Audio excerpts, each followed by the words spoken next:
Hi friends, welcome back to our channel. இன்னைக்கு நம்ம பார்க்க போற இந்த ஒரு அப்டேட்ல டிஎன்பிஎஸ்சி தரப்புல இருந்து டிஎன்பிஎஸ்சி குரூப் 4 ஆஸ்பிரண்ட்ஸ்க்கு வந்து ஒரு முக்கியமான அறிவிப்பு வந்து ஷேர் பண்ணியிருக்காங்க. யாரெல்லாம் டிஎன்பிஎஸ்சி குரூப் 4 எக்ஸாம்க்கு வந்து அப்ளை பண்ணிருக்கீங்களோ அவங்களுக்குன்னு சொல்லிட்டு ரெஜிஸ்ட்ரேஷன் நம்பர் வந்து ஜென்ரேட் ஆயிருக்குது. இந்த ரெஜிஸ்ட்ரேஷன் நம்பர் வந்து உங்களுக்கு ஜென்ரேட் ஆயிருந்தால மட்டுமே உங்களால வந்து ஹால் டிக்கெட் அப்படிங்கிறது டவுன்லோட் பண்ண முடியும்.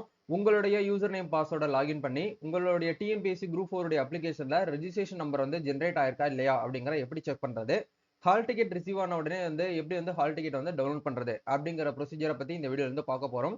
ஸோ வீடியோ வந்து ஸ்கிப் பண்ணாம ஃபுல்லா பாருங்க. வீடியோக்குள்ள போறதுக்கு முன்னாடி இப்பதான் நம்ம சேனல்ல நீங்க ஃபர்ஸ்ட் டைம் பாக்குறீங்க அப்படின்னா இந்த வீடியோவுக்கு கீழே இருக்கக்கூடிய ரெட் கலர் சப்ஸ்கிரைப் பட்டனையும் பக்கத்துல இருக்கக்கூடிய அந்த பெல் பட்டனை கிளிக் பண்ணி ஆல்ங்கிறத எனபிள் பண்ணி வச்சுக்கோங்க. நம்ம சேனல்ல இருந்து போஸ்ட் பண்ணக்கூடிய ஒவ்வொரு லேட்டஸ்ட் அப்டேட்ஸும் ஈஸியா நீங்க மிஸ் பண்ணாம பார்த்து தெரிஞ்சுக்க முடியும். சரி வாங்க இப்ப நம்ம டைரக்டா வீடியோக்குள்ள போகலாம். ஓகே, டிஎன்பிஎஸ்சி தரப்புல இருந்து டிஎன்பிஎஸ்சி குரூப் 4 எக்ஸாமினேஷனுக்கான அந்த ரெஜிஸ்ட்ரேஷன் நம்பர் அப்படிங்கறது வந்து ரிலீஸ் பண்ணிட்டாங்க எல்லாருக்குமே. யாரெல்லாம் ஃபீஸ் வந்து பேமெண்ட் பண்ணி ஃபீஸ் எக்ஸம்ஷன் பண்ணி வந்து அப்ளை பண்ணியிருந்தீங்களோ சரியான ஒரு ப்ரொசீஜரை யூஸ் பண்ணி அவங்க எல்லாருக்குமே வந்து ரெஜிஸ்ட்ரேஷன் நம்பர் அப்படிங்கிறது வந்து ஜென்ரேட் ஆயிடுச்சு. உங்களுடைய ஒன் டைம் ரெஜிஸ்ட்ரேஷன் நீங்க வந்து லாகின் பண்ணுங்க. அதுக்கு நீங்க பண்ண வேண்டிய விஷயம் டிஎன்பிஎஸ்சி வெப்சைட்ல வந்துக்கோங்க. இந்த இடத்துல உங்களுக்கு பாட்டம்ல இருந்து ரிஜிஸ்டர்டு யூசர் அப்படிங்கிற இந்த டேப் வந்து கொடுத்துருப்பாங்க. இந்த டேபை கிளிக் பண்ணி உங்களுடைய யூசர் நேம் பாஸ்வேர்ட் போட்டு கேப்சாவும் நீங்க வந்து வெரிஃபை பண்ணிட்டு லாகின் பண்ணீங்க அப்படின்னா உங்களுக்கான டேஷ்போர்டு வந்து இப்படி தான் இருக்கும். ஸோ இந்த டேஷ்போர்டில் வந்து பார்த்தீங்க அப்படின்னா வந்து உங்களுக்கு அப்ளிகேஷன் ஹிஸ்ட்ரி அப்படிங்கிற இந்த ஆப்ஷன் வந்து கொடுத்துருப்பாங்க. ஃபோர்த் ஆப்ஷனா இந்த ஆப்ஷன் வந்து கிளிக் பண்ணீங்க அப்படின்னா நம்ம 2025 நோட்டிஃபிகேஷன்ல குரூப் 4 வந்து பார்த்தீங்க அப்படின்னா 7வது நோட்டிஃபிகேஷன் அப்படிங்கிறதுனால 2025 7வது நோட்டிஃபிகேஷன் நேரம் நீங்க கிளிக் பண்ணீங்க அப்படின்னா உங்களுடைய குரூப் 4 உடைய அந்த ரெஜிஸ்ட்ரேஷன் நம்பர் இந்த இடத்துல 160ன்னு சொல்லிட்டு ஸ்டார்ட் ஆகும். இதுதான் வந்து உங்களுடைய ரெஜிஸ்ட்ரேஷன் நம்பர். இந்த ரெஜிஸ்ட்ரேஷன் நம்பர் வந்து உங்களுக்கு வந்து ஜென்ரேட் ஆச்சு அப்படின்னா மட்டும்தான் உங்களுக்கு ஹால் டிக்கெட் அப்படிங்கிறது இஷ்யூ ஆகும். அதனால வந்து ஒன்ஸ் வந்து நீங்க வந்து இந்த ரெஜிஸ்ட்ரேஷன் நம்பர் வந்து ஜென்ரேட் ஆயிருக்கா அப்படிங்கிற ஒன்ஸ் வந்து செக் பண்ணிக்கோங்க. ஸோ அது பக்கத்துலேயே வந்து அப்ளிகேஷன் ஐடின்னு சொல்லிட்டு கொடுத்துருப்பாங்க. இந்த அப்ளிகேஷன் ஐடி வச்சு தான் உங்களால ஹால் டிக்கெட் வந்து டவுன்லோட் பண்ண முடியும்.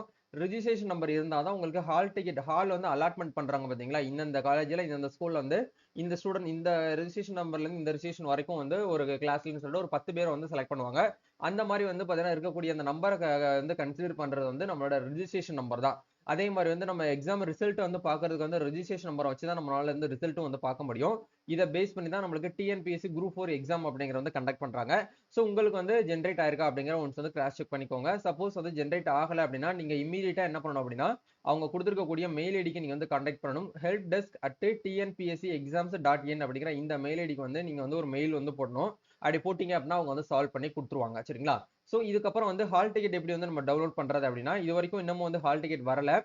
ஸோ ஹால் டிக்கெட் வந்ததுக்கு அப்புறம் நீங்க என்ன பண்ணலாம் அப்படின்னா உங்களுடைய டேஷ்போர்டு வந்து லாகின் பண்ணணும். லாகின் பண்ணாம டைரக்டா ஹால் டிக்கெட் டவுன்லோட் பண்ண முடியாது. இந்த இடத்துல டவுன்லோட் ஹால் டிக்கெட்னு ஒரு ஆப்ஷன் கொடுத்துருப்பாங்க. இந்த இடத்துல TNPSC group 4 notification company civil service examination சொல்லிட்டு உங்களுக்கு இந்த இடத்துல வந்து கொடுத்துருப்பாங்க. ஸோ அதுல நீங்க வந்து என்ன பண்ணிக்கலாம்னா ஆக்சுவல் ஆக்டிவிட்டிக்கு கீழே டவுன்லோடுங்கிற ஆப்ஷன் கொடுத்து நீங்க வந்து ஹால் டிக்கெட் வந்து டவுன்லோட் பண்ற மாதிரியான ஒரு டேப் வந்து கொடுத்துருப்பாங்க. அது எப்படி வந்து டவுன்லோட் பண்ணணுங்கிறத பத்தி ஹால் டிக்கெட் இஷ்யூ ஆன உடனே நம்ம சேனல் ஒரு வீடியோ வந்து போஸ்ட் பண்றோம். அதை பத்தி நீங்க வந்து தெரிஞ்சுக்கலாம். இப்ப எல்லாமே வந்து டிஎன்பிஎஸ்சி குரூப் 1ல இருந்து நம்மளுக்கு ஹால் டிக்கெட் வந்து சிங்கிள் பேஜ் தான் வந்து கொடுத்துருக்காங்க. அதனால நீங்க வந்து பிளாக் அண்ட் ஒயிட்லயே நார்மலா ஒரே சிங்கிள் ஷீட்ல நீங்க வந்து ஹால் டிக்கெட் வந்து டவுன்லோட் பண்ணிக்க முடியும். அந்த மாதிரி ரொம்ப ஈஸியான மெத்தடெல்லாம் வந்து டிஎன்பிஎஸ்சி தரப்புல இருந்து கொண்டு வந்திருக்காங்க. ஆஸ்பிரண்ட்ஸ் என்னைக்குமே வந்து பேனிக் ஆகக்கூடாது அப்படிங்கறதுக்காக எல்லா அப்டேட்டும் வந்து ரொம்ப யூனிக்கா வந்து பண்ணிட்டு வராங்க.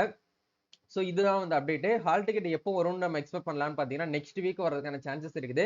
ஏன்னா ஜூலை 12 அன்னைக்கு சனிக்கிழமை நம்மளுக்கு எக்ஸாமினேஷன் அப்படிங்கிறது வந்து குரூப் 4 எக்ஸாம் நம்ம சொல்ல முடியாது. குரூப் 4 திருவிழான்னு தான் சொல்ல முடியும். லட்சக்கணக்கான பேர் வந்து இந்த எக்ஸாம் வந்து எழுத போறாங்க தமிழ்நாடு முழுவதும். ஸோ அதே மாதிரி இப்படி இருக்கக்கூடிய தருணத்துல இந்த எக்ஸாமுக்கான அந்த ஹால் டிக்கெட் அப்படிங்கிறது ஒரு 1 வீக் ஒரு எப்படியும் வந்து ஒரு 1 வீக் முன்னாடியே நம்மளுக்கு வந்து ரிலீஸ் பண்ணிடுவாங்க. நம்ம நெக்ஸ்ட் ஜூலைல வந்து நம்ம வந்து எதிர்பார்க்கலாம். வெயிட் பண்ணிக்கோங்க. ஹால் டிக்கெட் வந்த உடனே நம்ம வந்து ஷேர் பண்ணுவோம். யாரெல்லாம் வந்து பாத்தீங்கன்னா குரூப் 4 எக்ஸாமுக்கு வந்து வெயிட் பண்ணிட்டு இருக்கீங்க அப்படிங்கிற மறக்காம கமெண்ட் பண்ணுங்க. நீங்க ப்ரிப்பரேஷன் வந்து எப்படி பண்ணிருக்கீங்க, ரிவிஷன் வந்து எப்படி பண்ணிட்டு இருக்கீங்க அப்படிங்கறதையும் மறக்காம கமெண்ட் பண்ணுங்க. மத்தவங்களுக்கும் யூஸ்ஃபுல்லா இருக்கட்டும். நம்ம நெக்ஸ்ட் அப்டேட்ல வந்து மீட் பண்ணலாம். தேங்க்யூ.